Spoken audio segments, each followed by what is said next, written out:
West Bengal కెలకటాలోని ఒక lady డాక్టర్పై అత్యాచారం జరిగింది భయ్య. ఎంత దారుణం అంటే అంత దారుణాతి దారుణం.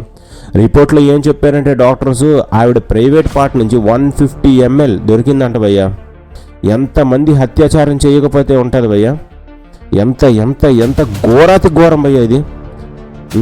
అయ్యో వాళ్ళకి అర్థం కాదు, అత్యాచారం చేసిన వాళ్ళకి వాళ్ళకి అమ్మ ఉండదా, చెల్లు ఉండదా, అక్క ఉండదా, వాళ్ళకి ఆ టైంలో ఆలోచన ఉండదా? వాళ్ళకి కనిపించగానే వాళ్ళ ఫేస్లో ఇప్పుడు వాళ్ళ అత్యాచారం చేస్తున్నప్పుడు వాళ్ళకి చెల్లి, అమ్మ, అక్క ఇలా ఎవ్వరు గుర్తురారా భయ్య? ఎంత బాధ భరించి ఉంటుంది ఆ తల్లి. అయినా మన ఇండియన్ గవర్నమెంట్ ఏం చేస్తుంది, స్టేట్ గవర్నమెంట్ ఏం చేస్తుంది, పోలీసులు ఏం చేస్తున్నారు?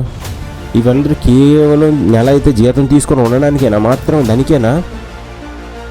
రేపొద్దున వాళ్ళు అయ్యింది, రేపొద్దున ఇంకోలు, రేపొద్దున ఇంకొకరు. India is safest country, India is greatest country. ఎక్కడ గ్రేటు, ఎక్కడ సేఫు?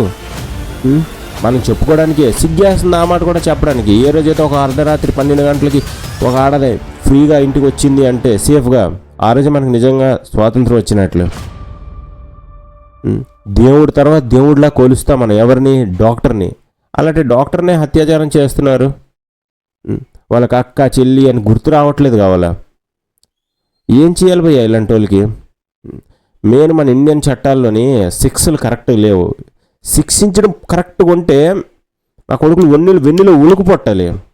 కానీ అలాంటిది లేదు. సౌదీలో చూడండి, ఆడదాని పేరు తెలుసుకుంటే వెన్నులో ఉణుకు పుట్టేస్తుంది. అలాంటి రూల్ ఇక్కడ రావాలి, అప్పుడు తెలుస్తుంది నా కొడుకులకి.